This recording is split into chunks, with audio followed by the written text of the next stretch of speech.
Good morning, everybody. Happy Wednesday. I believe today is Wednesday. I hope that you are all doing well in your various lives.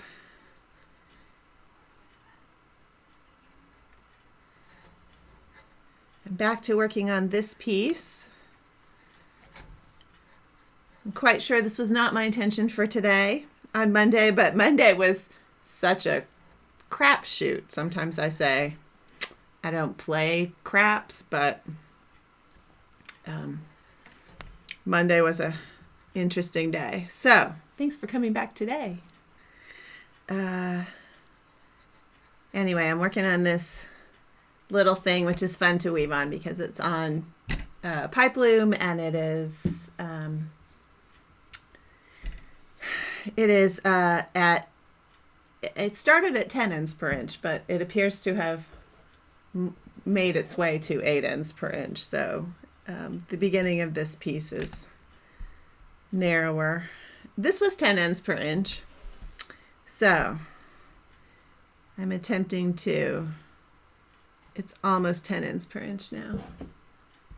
I'm attempting to rationalize that by the fact that I'm giving you all the message that it's okay to play with stuff and it's not perfect. Well, I convince myself of that. Nothing's ever perfect anyway. Also, this is a textile.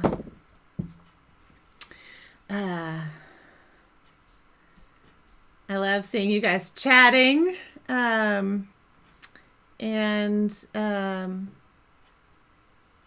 Good morning for everybody. I'm glad you're having fun weaving Texas and Baltimore and Washington. And never been to Gig Harbor, Janice, but I know a couple people from Gig Harbor, so I think that is probably a lovely place. Oh, and Whidbey Island, of course. Anyway, oh dear, Karen says it hit 102 in California yesterday, so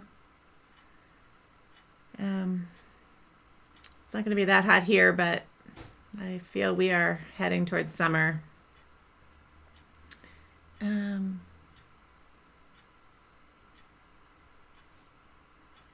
Someone has mentioned the Change the Shed. You guys are talking about the hashtags, which is awesome. Whatever, hashtags are fine. You all can fill me in later, but when you do use hashtags, there can be no spaces. That is true. Also, I have not looked at the Change the Shed hashtag in a few days, so I apologize. I will look at it again, and it might be fun to put some of those pictures on the website, so I'll think about that. Good morning, everyone. London. Hi, Nora. Glad London is showing up. How am I going to do this? Let's try this. I've been playing with Sarah's Tuck the Tails thing, but I'm not having much success with it in terms of this particular yarn. So I'm going to leave a tail. Mostly because I am not patient at the moment with that.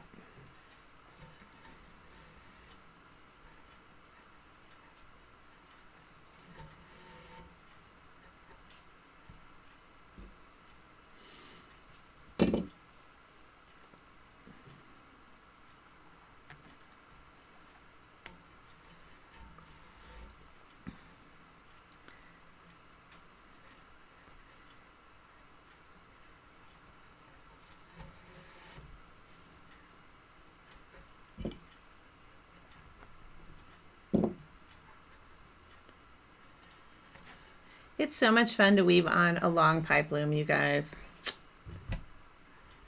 I like all the little looms, but I have to say, a long shed is really nice. This loom is probably, it's at least 2 feet long. It's probably 2.5 feet long. And the shed is so nice. It's tight, but it opens easily. This is why you'll hear me talk about warp extenders on the Merex looms too. It's not that the Merex looms are short, they're just shorter than this, and so sometimes I like the shed to be longer.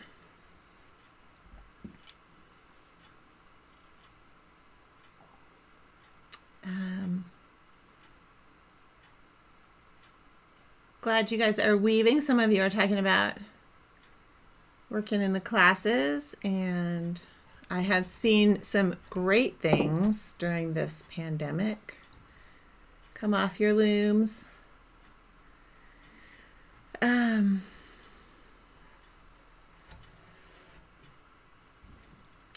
Nora, don't get sick. Nora's one of our healthcare workers who is usually working at this time.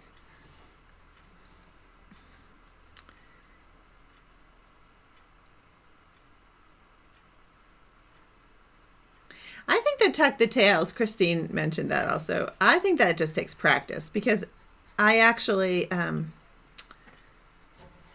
there are many instances where I have used Sarah's techniques for tucking the tails, and they're so great. Depends a little bit on the kind of yarn, I think. Honestly, this yarn that I'm using probably should work for that. I just haven't tried it yet with the white. I have been doing it with the green, and it works great. If you don't know what I'm talking about, Sarah Sweat has a new ebook on her website called Tucking the Tails. It's very excellent about how to deal with tails in tapestry weaving. Her website is a field guide to needlework.com, and y'all are going to want to go check it out if you don't know about it.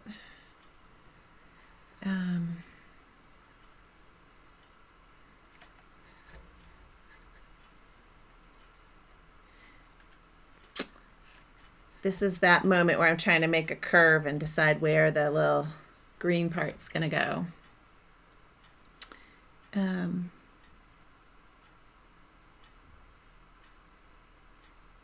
Oh, thanks, Michelle. Actually, that's really nice to hear. Michelle said that it's just helpful to see, to watch me weave. And I think that's probably true of anybody. I actually look for videos on the internet from other tapestry weavers who post just them weaving, because I learn a lot that way. I saw one of Erin Riley weaving a month or two ago, and just I mean, she does things a lot like I do, but some differences. And so it was just really interesting to see how she gets the effects she gets through watching her actually weave. So not a lot of weavers post that kind of thing, so it's fun if you can find someone who's posting videos of them weaving. Hi, Jackie. Welcome to Jackie from the UK. First time she says she's been able to make it live. I don't know what it is for humans about getting to an event online live, but I admit that I have the same sort of like, oh, it's live. I want to be there in the moment. And even though it's on a computer, there's something about it for us, that us human beings, that I think is kind of fun.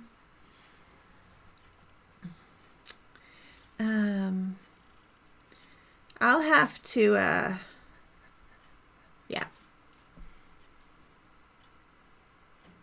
Oh, Janet, I don't think that I mentioned Klaus Anselm on Monday. Klaus used to live in Colorado somewhere.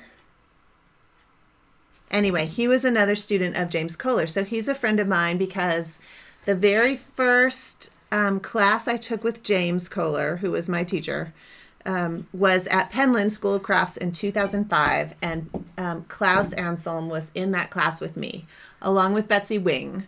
And those two have become long-term friends and colleagues. And Klaus now lives in Virginia, but his work is fabulous. So Klaus is Klaus, and his last name is Anselm. Janet doesn't quite, well, I guess I could be talking about someone else, Janet, but it's Anselm is his last name. And he has a great website. So go there and check out what he's weaving. It's really, you can absolutely see the influence of James in his work. And it's also, I think his work is fun to look at because you can see his, what's the word? Not growth, but like how, you know, your artistic practice changes the more you work. So it's his body of work is really a fun one to look at. Anyway, Klaus is wonderful. But I don't believe I've talked about him before. So another great one to look up. I think he might have an ATA page too. If you've never been to the American Tapestry Alliance artist pages, go hang out there for a while and you'll go down lots of rabbit holes. But you can learn so much from just seeing what people are working on or what they have woven in the past, and then go to their website and check it out, or their blog. Not very many of them have blogs, but some do. Janet is one that does, Janet Austin. She has a great blog. And this swoopy line thing is something that I started practicing because of Sarah Sweat, and I am getting better at it, but it takes practice, man. I'm better, I guess I should say I'm much better at it in a larger format. So if the tapestry is 40 inches wide, making a line be nice and curved is a lot easier than when your tapestry is only 2 inches wide. There's just not as much room.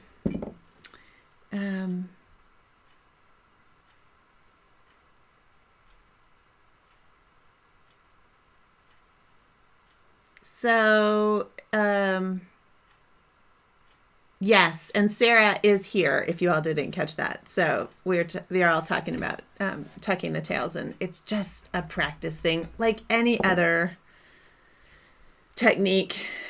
So of course I want to put another little thing in here, and I have to decide where that's going to go. So if you didn't remember, this is the piece that I'm working on that is out of my head. On purpose, I decided not to have a cartoon, which is challenging for me. So I have to think about where I want elements to go ahead of time and figure it out in my head instead of having a cartoon. I don't know that I have a real reason for that. I just think it's good to stretch my brain a little bit.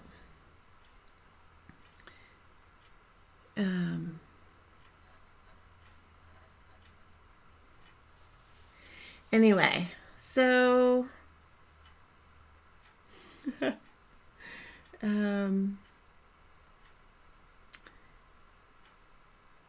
yes. So oh, Janet, thank you. Back to Klaus. So I didn't realize Klaus lived in Beulah. Anyway, Colorado. Beautiful place. I had in my head he was from Springs, but I think you're right that wasn't quite true, Janet. Beulah's a lovely area of Colorado, for sure. Okay, actually going back to see how I did this one. I made that wider. So I'm trying to make a cradle here. Let's see if I bring this in a little bit. I changed the focus setting on my camera, so I'm hoping that this is working. I know that sometimes the camera sound is getting picked up, but I'm hoping that this setting is better. Anyway, I'm trying to make a little cradle here for a leaf that's not quite as big as this one. 3, 4, 5, 6, 7, 8. Oh, you can't see that. Sorry, there's a red leaf down here. Let's try like this. And then my favorite thing in the world is this little eccentric swoopy thing. because it means I don't have to have more butterflies.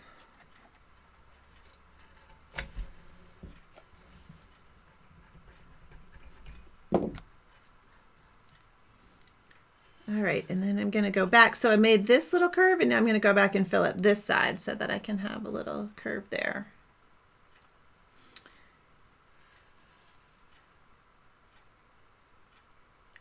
Yeah, Judy, good question.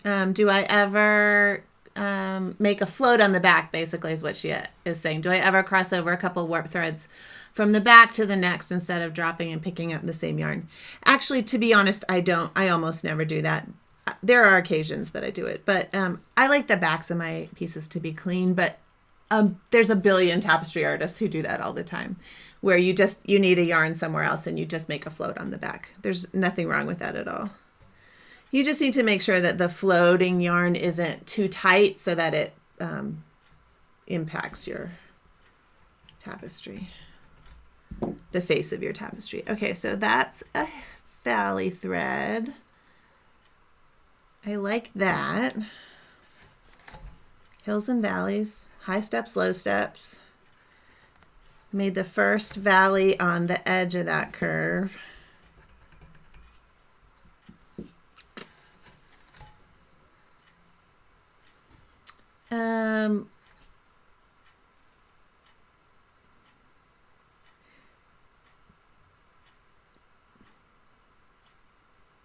Yeah. John Brennan. Yeah, have you guys been watching John Brennan's Instagram feed? He's been posting images of tapestry ever since the I don't think he was on Instagram before. He didn't have a account where he was posting. It's so interesting to see the tapestries he's posting, and he's got all kinds of details. So even if you don't have an Instagram account, if you go to Instagram and look for John Brennan, you guys can correct me on this, but I think he is Archie Brennan's son. If I'm wrong, please tell me, because I don't want to put misinformation out there, but I'm fairly sure. Anyway, amazing tapestry stuff he's posting on Instagram. I'll put a link in the thing. Elsie asked, what is this piece going to be? This piece is an experiment, Elsie. I don't know. The idea was just about a vine and growth, and it started because I was testing this yarn from Gist Yarn, which I like quite a lot, for a potential new tapestry yarn. So I needed something that gave me enough weaving length to actually get a feel for the yarn, and so that's where it came from. But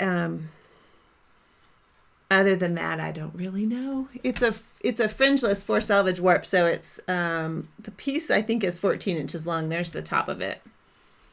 So I have a ways to play. Yeah, Mary, the term cradle, I think that's, gosh golly. Did I get that from you, Sarah? Sarah Sweat?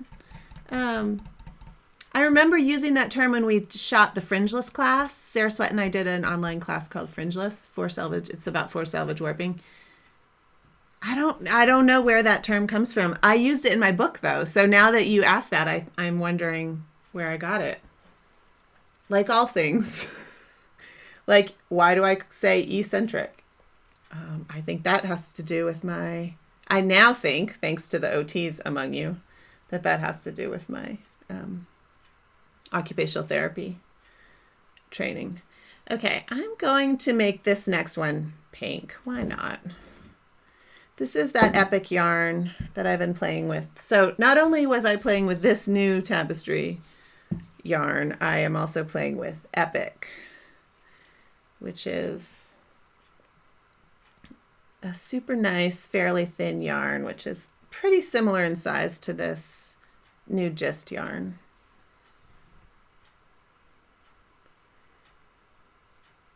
Oh, good. Kit says she just got some of the small skeins of Epic.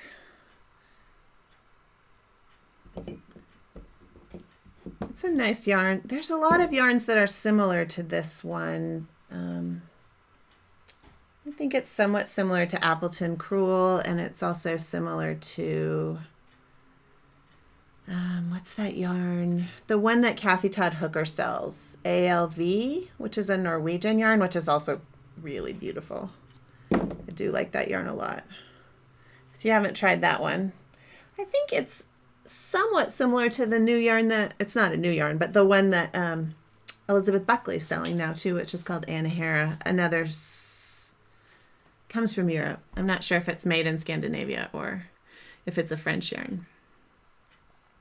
Oh, thanks, Carolyn. Klaus lived in Denver.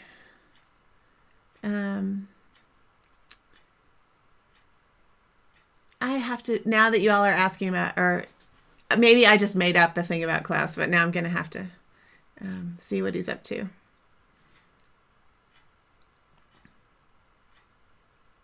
Oh, I haven't seen John Brennan on Facebook. I bet he's putting the same posts on Facebook. So those of you who don't use Instagram, you could try the Facebook route. If you don't use either, you can just get on Instagram and not have an account. So here's the tucking the tails thing.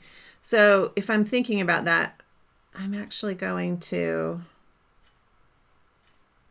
make one of these a little bit longer. Maybe I'll make them uneven. So there are various ways. Tucking the tails has a bunch of different things in it about how to get rid of the tails in your tapestry yarn, but let's try this method. So basically I'm doing, hold on, let me see. This one's gonna go this way in this shed. I'm gonna put this one in this way, so my shedding isn't screwed up. And then, I don't know if I like that pink, but oh well. I'm not a pink person, and I don't, well, look what I'm wearing. Anyway, the woman who styled, was the creative director for my book, chose a palette that has a lot of pink in it. And so I really had struggled with that for a while, and it turned out really beautifully, I have to say. She did a great job, so I'm glad I didn't make too much of a stink about the pink. Well, maybe I did. Ask my editor. I finished the 3rd pages of the book. So that is my excuse for not having something new to show you, is that I spent all weekend on the editing. But it's done. For the most part, it's out of my hands. Isn't that scary?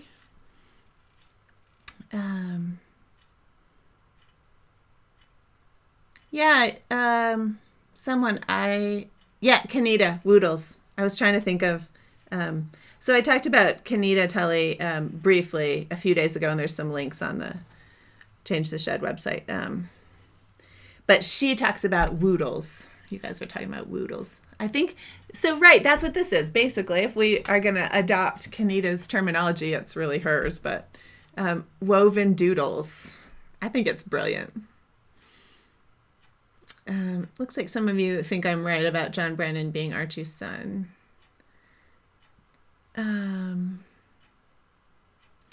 So if somebody who's on the call could, if you wouldn't mind, I think there's another, if you see spam that's clearly spam on YouTube, if you guys wouldn't mind making that stop, that would be awesome. You just have to report it. I am using a different interface, and I don't have the ability to do that myself right at the second.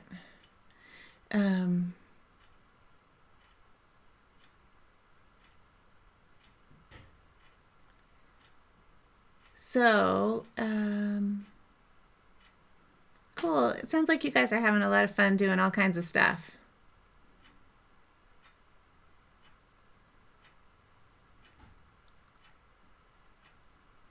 So, Elsie, my book doesn't come out till October, so no worries on that. You have a while to wait on the book. it has not been sent to the printer yet. Obviously, because I just finished the edits Monday. But it is on Amazon, so believe me, eventually I'll be asking everybody to pre-order it.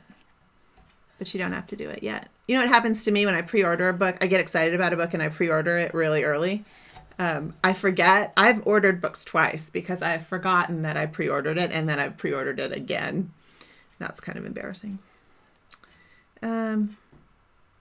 Okay. Down here I did this little, oh, you can't see that. I did this little green line thing. So I might, let's see. I've sort of set that up here. Okay, so I have to make sure this is in the other shed to make that happen. So then I can just take this little guy. I kind of want it thinner though. Let's try this. This is an experiment. I don't know if this is going to work, you guys. I took just one strand of this green. I do this fairly frequently where I'll use just one strand of something, but I've never done it where I like busted it out of a weft bundle like that. Oh, I think it might work. Because then I can just bring this back. Oh, look at that. Innovation, man. This is where experimentation gets you. Sometimes it gets you in trouble, but hopefully it teaches me something.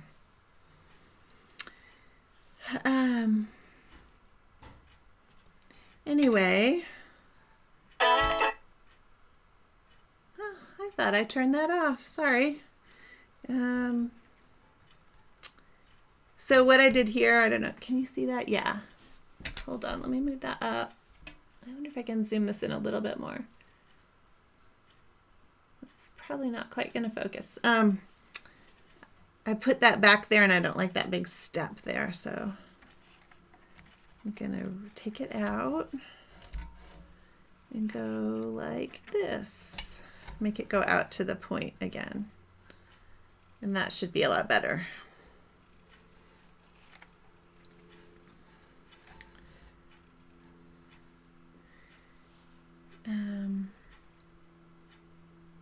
Oh, there's several John Brennans on Facebook. Yeah, the one I'm talking about is the one, yeah. I'll have to investigate that. You'll be able to tell from the weaving which is the same John Brennan. Sarah Brennan is Archie's daughter, and her work is also fabulous. She's also in the UK. It's Sarah, S-A-R-A Brennan. Oh, good, Janet. Thank you for saying that. Tattered Cover is taking pre-orders for my book. That's so fun.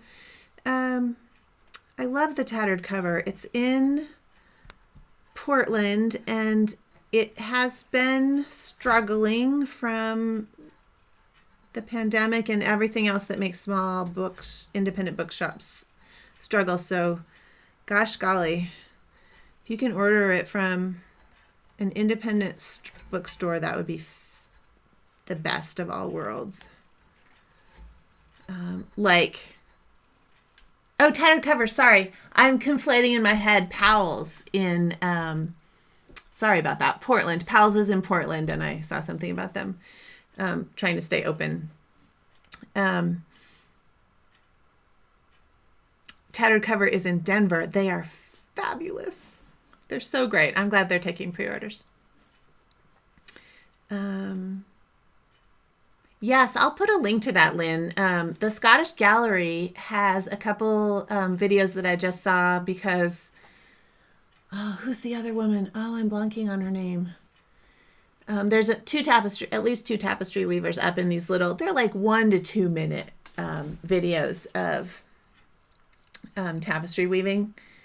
And one tapestry weavers, one of them is Sarah Brennan, and the other one is a woman whose face I can see in my head, but I can't come up with her name. Anyway, I'll put a link to that, to those little videos because they're nice. And then you can see Sarah Brennan's work.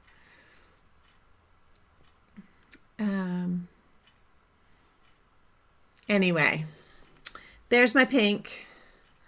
I think it might work out fine. Oh, wait, I have to show you this. So remember back here, when was this? Last week sometime. I was trying to make a leaf go this way, and I got this far and realized it was not working out at this set. So I decided it was a flower, and I added a little piece of yellow there, and you can't see the yellow that well. I probably should have chosen something that was a darker value that showed up more against the white, but that works, right? When you're experimenting, just make it into something else. Why not? So yes, Lynn, thank you. It is Joe Barker. That is, it seems like there might be one other one also, but yes, Joe Barker's stuff is amazing. So beautiful. So here I'm just checking my, come on camera. Okay, checking my shed so you can see that this part is in the wrong shed. And so here's another thing that is a tapestry weaver tip. I need this part to be in the other shed, but I don't want to put the whole weft bundle down there. I need the shed to shift, but I don't want to put a big fat line down the edge because I don't want that shape to get higher. So I just used one strand. And now we can fill it in.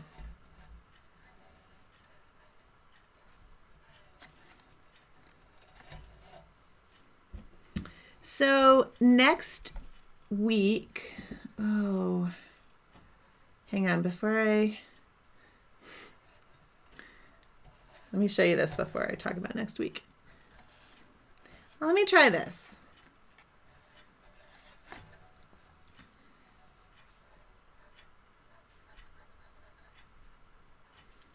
That's a little eccentric outline, eccentric outline.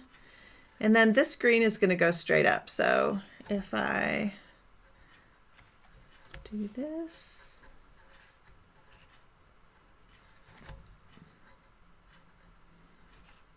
now I'm just filling in, using that same trick I used down here to fill this in without putting in another butterfly.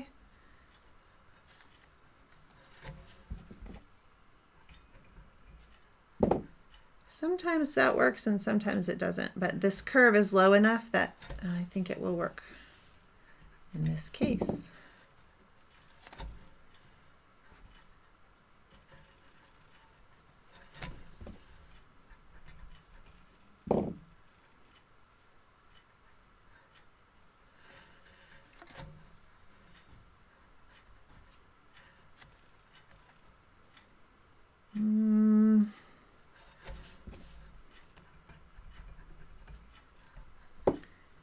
Almost there. Okay. Just wanted to get that back to flat. And now I can fill that in. It's a pink something. It's a pink leaf flower thing. I don't know. It's really fun to play, so I encourage everyone to take some time and play with stuff. So, Woodles. Thanks, Kanita. It was her. It was Kanita talking about Woodles. I think it's a great term. It's really fun. And yes, Joe Barker's amazing, so look up her tapestry stuff. So next week I will be back on Wednesday. I am going for June to go to 1 day a week and for Change the Shed. When I started this, I definitely thought that this would not be a long-term thing. And I've been having a lot of fun, despite, some days being not as put together as others. But I'm going to go to one day a week and we'll just see how it goes. I have some ideas of things that I want to share still. And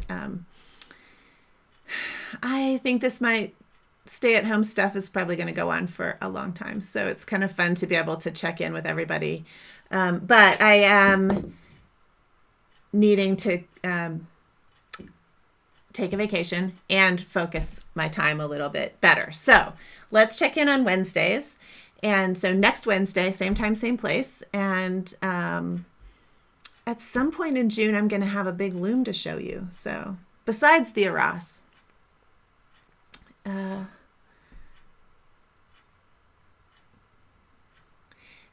So that is that. And always you can check on this. I still can't do that. That page on my website. I'll put the links of the stuff we talked about today. And there's a ton of links there now. So if there's stuff we talked about in the past, you might be able to find a link there. And I will post the schedule there as long as I'm doing this.